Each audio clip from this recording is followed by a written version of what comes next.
गांव में पूर्वी अपनी सास सुषमा के साथ रहती थी। पूर्वी की शादी को अभी 2 महीने ही हुए हैं।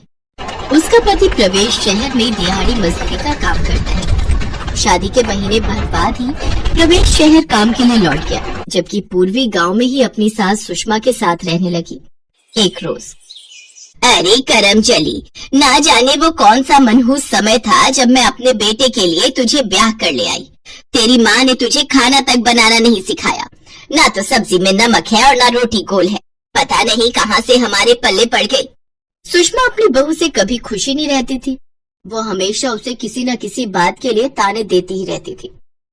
पूर्वी एक गरीब परिवार से थी। वो शादी पर अपने साथ कुछ भी दहेज नहीं लाई थी। सुषमा उससे घर के सभी काम लेती, फिर भी सुषमा पूर्वी को कभी उसकी गरीबी के लिए ताने देती तो कभी उसके बनाए हुए खाने में नुक्स निकालती।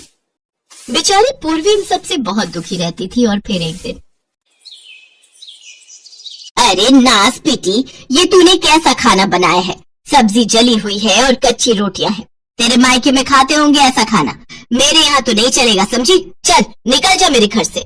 माँ जी मुझे घर से मत निकालो, मैं सच में अब अच्छा खाना बनाना सीख लूंगी। पहले तू अपनी माँ से खाना बनाना सीख, उसके बाद ही मेरे घर आना, समझी? बेचारी पूर्वी रोते हुए अपने मायके जाने लगी, लेकिन उसका घर काफी दूर था। पैदल चलते चलते वो काफी थक गई। फिर वो एक पेड़ की छांव में बैठ गई। उसे चलते चलते काफी जोरों की भूख लगने लगी। मुझे तो बहुत जोरों की भूख लगी है। अभी तो मायका बहुत दूर है, वहाँ पहुँचते पहुँचते तो मेरी हालत खराब हो जाएगी। मेरे पास तो पैसे भी नहीं है। काश कि मैं अपने साथ कुछ खाने को ही ले आती। अब मैं कैसे अपने घर तक पहुँच पाऊंगी? काश कि मेरे पास नोटों की गड्डी होती और कुछ खाना होता। उसके इतना कहते ही नोटों की गड्डी और खाने की थाली उसके सामने प्रकट हो जाती है। अरे ये पैसे और खाना कैसे आया? तभी वो जिस पेड़ के नीचे बैठी थी उसमें से आवाज आती है, बेटी, ये खाना और नोटों की गड्डी मैंने तुम्हें दी है। पर ये कैसे संभव है? भला ये पेड़ रोटी और खाना कैसे दे सकता है? बेटी, मैं एक जादुई पेड़ हूँ और मैं किसी की भी कोई भी इच्छा पूरी कर सकता हूँ। तुमने अभी खाने की और नोटों की गड्डी की इच्छा जताई थी, इसलिए मैंने तुम्हें ये सब दिया। लेकिन तुम इस जंगल में क्या कर रही हो?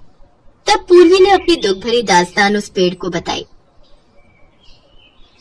बेटी, तुम मेरे तने से चकला बेलन बना लेना।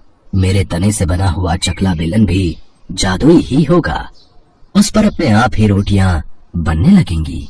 तुम्हें उस चकला बेलन के सामने अपनी इच्छा बतानी है और फिर जो भी तुम्हें चाहिए वो तुम्हें दे देगा। पेड़ की बात सुनकर पूर्वी बहुत खुश हुई।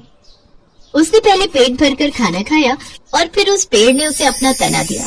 उसे देखकर पूर्वी सोचने लगी, ऐसा करती हूँ, इस तने को लेकर अभी अपनी माँ के घर चली जाती हूँ। वहीं कुछ दिन रहकर इससे चकला बेलन भी बनवा लूंगी और वापस आकर सासू माँ से कह दूंगी कि मैंने खाना बनाना सीख लिया है। दोपहर बाद पूर्वी अपने मायके पहुँच गई और वहाँ उसने अपनी माँ आशा को सारी बात बताई। पूर्वी बेटा, तू कल ही इससे चकला बेलन बनवा लेना। इसका कुछ दिन हम भी इस्तेमाल कर लेंगे। हाँ माँ, इसके इस्तेमाल से तुम्हारी भी गरीबी दूर हो जाएगी। उस रात सभी खाना खाकर सो गए। दूसरे दिन पूर्वी ने उस जादुई तने से एक चकला बेलन बनवा लिया। माँ, मैंने जादुई चकला बेलन बनवा लिया है, क्यों ना हम इनसे अब कुछ मांग कर देखें? ये जादुई चकला बेलन, मेरे माता पिता बहुत गरीब हैं। काश इनके पास अच्छे पैसे होते तो इनकी गरीबी दूर हो जाती।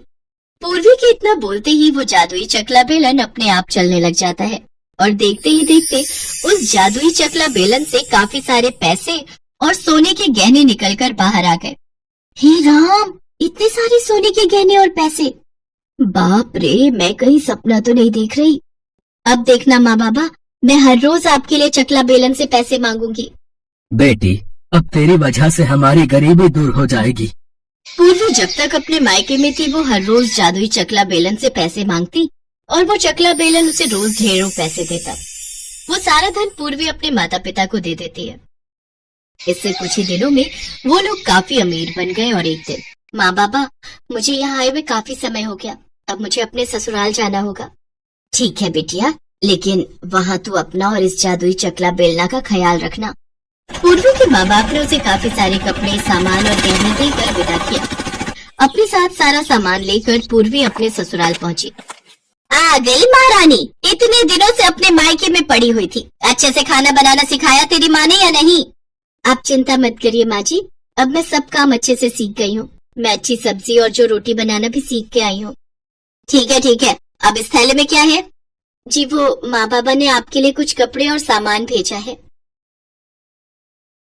सुषमा वो कपड़े और गहने देखकर चौंक गई। इतने महंगे कपड़े और गहने? तुम्हारे उन गरीब माँ बाप के पास इतना महंगा सामान खरीदने के लिए पैसे कहाँ से आए? तभी सुषमा की नजर थैले में रखे चकला बेलन पर गई। चकला बेलन? ससुराल का चकला बेलन पसंद नहीं आया क्या, जो मायके से उठाकर इसे भी ले आई है? माँ जी, मैंने इसी चकला बेलन पर गोल रोटियां बनानी सीखी हैं, इसलिए इसे अपने साथ ही ले आई। अच्छा चल ठीक है, अब इसे रख दे और जल्दी से खाना बना, मुझे बहुत भूख लगी है। सफर से इतना थक कर आई हूँ, अब मुझसे खाना नहीं बनाया जाएगा। ऐसा करती हूँ, आज चकला बेलन से ही खाना मांग लेती हूँ। पूर्वी किचन में जाती है और चकला बेलन को अपने सामने रखकर कहती है, काश मेरे सामने ढेर सारा स्वादिष्ट खाना आ जाए। पूर्वी के ये सोचते ही उसके सामने ढेर सारा स्वादिष्ट खाना आ जाता है। ये देखकर पूर्वी बहुत खुश हुई। वो जल्दी से सुषमा के पास गई। माँ जी चलिए, खाना तैयार है, आप चलकर खाना खा लीजिए। इतनी जल्दी खाना? अरे खिचड़ी या दलिया ही बना दिया क्या? आप खुद ही चलकर देख लीजिए। सुषमा रसोई घर में जाती है तो वहाँ ढेर सारे पकवान देखकर पूर्वी से कहती है, इतनी जल्दी इतना सारा खाना? तूने कैसे बना लिया? अरे अपनी माँ के घर से खाना बनाना सीख कर आई है या कोई जादू टोना? माँ जी मैंने खाना बनाना सीख लिया है, अब मैं जल्दी जल्दी खाना बना लेती हूँ।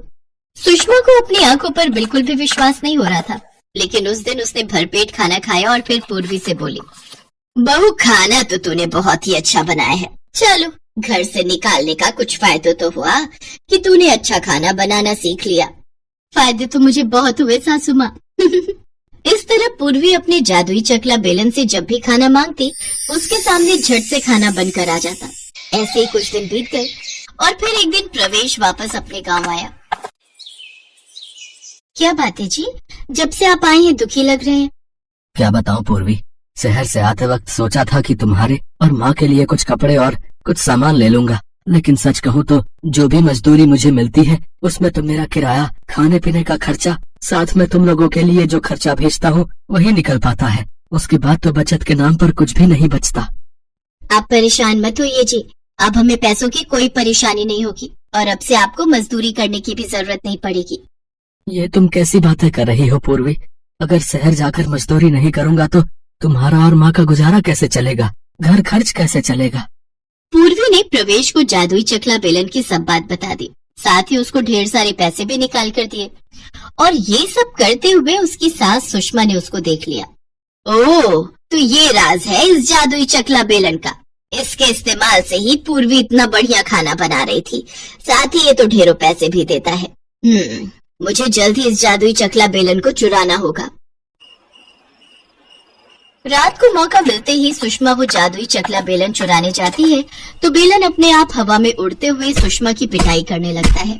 तभी सुषमा जोर जोर से दर्द के मारे चीखने लगी, अरे कोई मुझे बचाओ, नहीं तो आज तो ये बेलन मेरी जान लेकर ही छोड़ेगा। तभी वहाँ प्रवेश और पूर्वी भी आ गए। ये नजारा देख पूर्वी ने अपने मन में कहा, हे बेलन, माँ जी की और अच्छे से धुनाई कर।